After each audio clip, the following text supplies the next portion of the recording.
Ladies and gentlemen, it's time for game 2. Who's ready? I mean, a phenomenal game number 1. Outstanding, consistent macro from Flash, but life just a little bit better. The most important word in there, Marcus, is a little bit. If at any moment life missed one round of inject, missed a couple of links, had them in the wrong position, then that means Flash would have been able to overrun. If any of those mines had connected just a little bit better, every single one of those Zergling packs would have been annihilated and Flash could have swarmed in. Perfect control by life, perfect macro by life, and that is the only way that you can take on KT Flash. And amongst two amazing players, minimizing one's mistakes and maximizing punishing of your opponent's mistakes is going to be huge in this particular matchup. Now, obviously, we're going to be getting into this game in just a moment. Yes. Thank you for joining us here for MLG Sunday. It's the 2013 Winter Championship, the first event of 2013 for MLG. It's been great. Thank you, everyone who came out, and of course, everyone online. Record-setting numbers here for StarCraft 2. Congratulations, guys. You are awesome as fans. I mean, I'm going to clap for you right by my mic. I don't care. You guys were amazing. I will say, Husky StarCraft and I were here late till 1:30 in the morning in a dedicated... I was in the crowd. I love that. Anyone else stay here till 1:30 last night? I did. Surprisingly, it's the same group of people. Everyone. I stayed till 1:30 on Saturday, and when the finals came around, I decided to go to sleep. Goodness, no. I mean, these esports fans so dedicated to be here. I mean, I want to talk a little bit more about the crazy opening that happened at the start of that game. Your average Zerg relies heavily on subtle timings, exact timings to be able to hold everything off. But it seems like no matter what you throw at life, he comes up with a perfect answer. So far, well, I mean, game 1 has shown us that he has the answers, and throughout this tournament, I think it's also been evident. However, this is Flash that he's up against, and one game is not really going to phase him. We are going live, ladies and gentlemen. GSL Whirlwind SE is going to be the map. This is game number 2 to determine who is going to walk away as the first champion at MLG for 2013 and be $25,000 richer. But you know what life wants to do is what so many other players have failed to do. Win 2 MLGs in a row. MLG, for a long time, it was always the newest players were the ones winning. For a long time, the only players who won MLGs were those who signed up to open brackets. It would be historic for Life to win back-to-back after his debut. Believe it or not, at the first MLG StarCraft 2 competition, who were the finalists? Do you remember? It was Kiwi Kaki and Huck in 2010, right. MLG Raleigh. Here we are, 2013. Your finalists are Life and Flash. Let's introduce these players in the southwest position as the Red Zerg. Give it up for StarTail Life.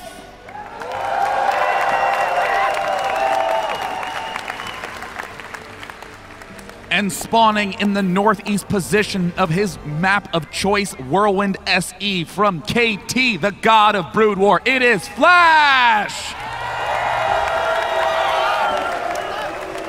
And once again, we see Life comfortable with this opening, dropping the pool, seeing if he can get the damage. Of course, this is Whirlwind. This map is huge.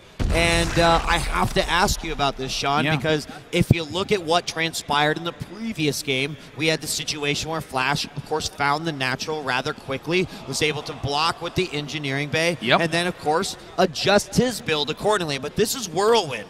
This is like the biggest real estate in StarCraft 2. Yeah, and you know, 2 important things to consider. 1, Life, one of his highest percentage maps. Oh, let me just say right now, Flash is going to be just fine. He built that command center on the high ground. Not going to take a risk. Life, 10 pools on this map.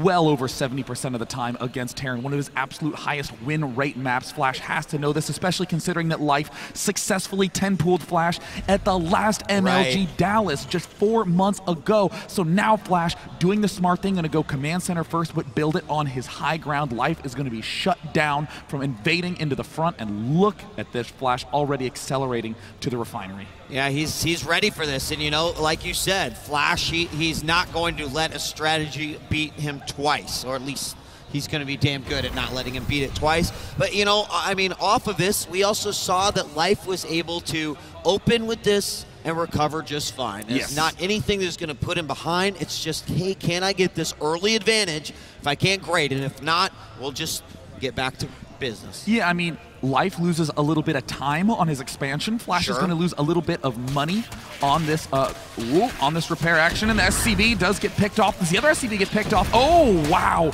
This is actually a big win right now for Life. In that health, we see that it looks like it's going to be, oh gosh, a third SCV. Flash down to 15 SCVs versus 12 drones. Now watch the way that Life controls this. He's going to let every link get down into red before he moves back. So awesome just to see that. We're going to have the factory going down right away. And these links are just going to pull back one by one, forcing some minerals and, of course, SCVs to get on that repair. Finally, Life will go ahead and retreat back. But now that he's got these Zerglings out, he uses it just to control space, to get vision on the map. So it is not lost at all. Well, this is a really uncomfortable position for Flash because can he actually lift up his barracks? He's going to have to lift his factory, move it forward far enough to see that there's no lings, and then land lift immediately. It's kind of a dicey spot, but, you know, I trust Flash to do it well, Marcus. Yeah, I think he's capable, Sean. It should be okay. We've got Life now. Just moving out with his Zerglings, again, getting whatever vision he can, separating himself or spreading himself out across the map. And we have the one gas down. Pretty soon we should be seeing speed coming out here for Life. And then beyond that, well, it's anyone's guess.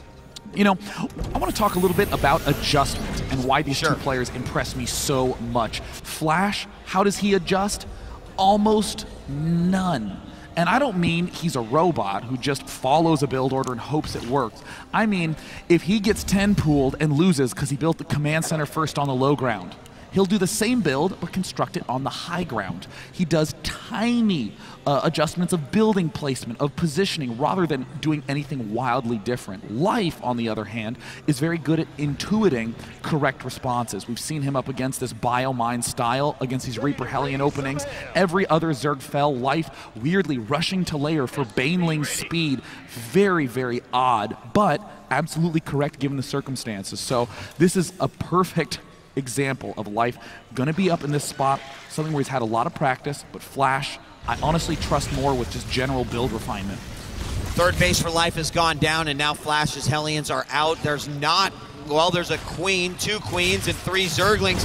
He could go directly into the main if he wanted to, and that's exactly what he's going to do. He gets rid of the Zerglings first. Queen still eating away at these Hellions, but the drones get fried there. Flash gets inside the main. He's doing a ton of damage. Another one goes down. How much damage can he do? He can fit behind. Oh no, Marcus, those drones are lining up, but Flash knows not to get too risky. He's going to pull back, see if he can poke at the main. Nothing wrong with just pulling back. Couple Zerglings try to counterattack the front. Oh, the drone block on the Hellions allow those Zerglings to get in. At the natural, not a whole lot is lost, but a total of 8 workers killed by Flash.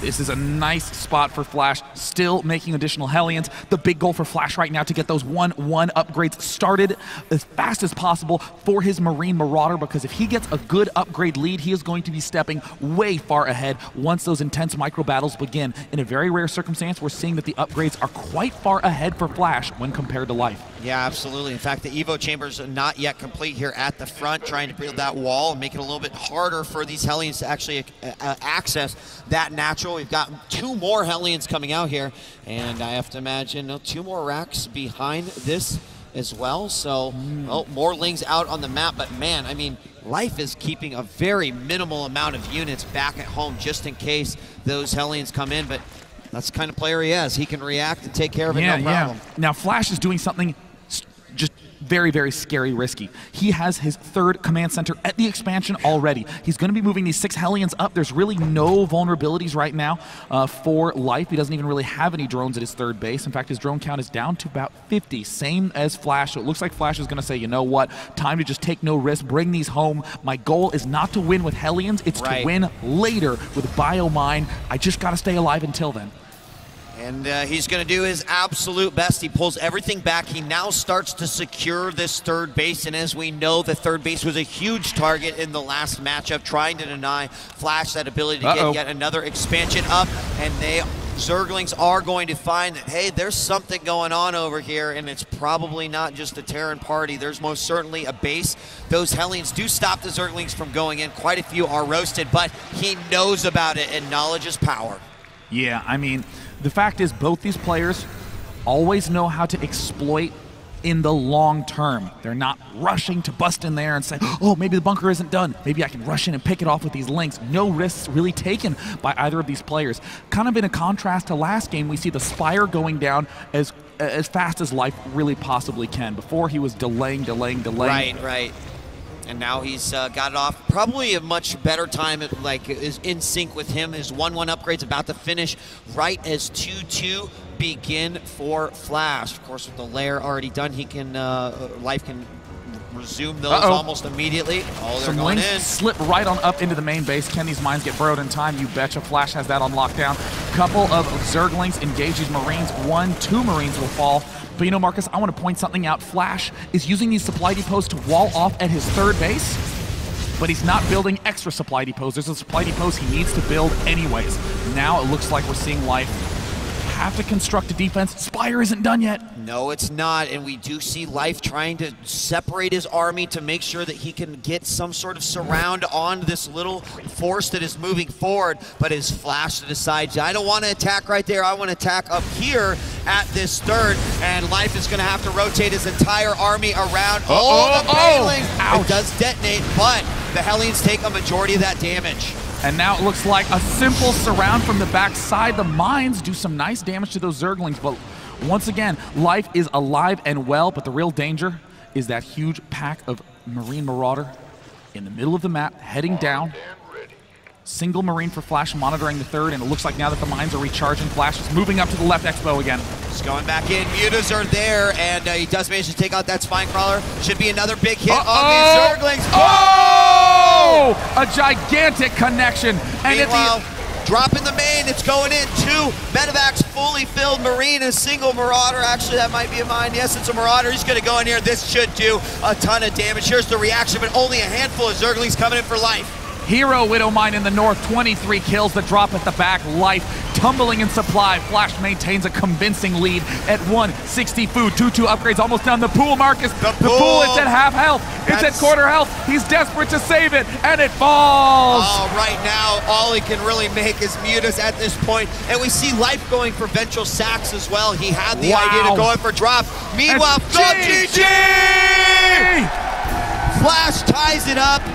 1-1, the aggression is too much, and Life is forced out of the game. Flash put everything that he had there at the third, but really, it was just a distraction. So he could get that double medevac drop into the main base. Killing that pool is such a crippling blow. Like, Life is on crutches, and Flash just kicks both of them out from him.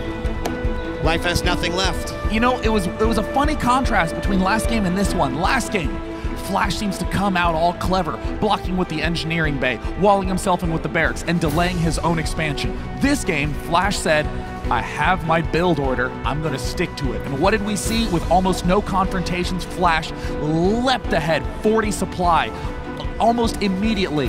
And like we were saying in game 1, it took perfect control to avoid those mines. It took perfect macro to keep up with Flash. This game, 1 mine connection kills 23 Zerglings in a single blow, and that was lights out for Life. And I love what you were saying about Flash being so patient, waiting for the Widow Mines to reload. Yes, you can force the fight right there, but if you can get that one solid connect, whether it was on his Mutalisk or the Lings, it was going to allow him to really start to overrun that base. It's exactly what happened, and then the drop in the main was just too much. I'm not sure what our next map is going to be. Of course, it's Life selection, but either way, this is a hell of a way to kick off the finals of the Winter Championship.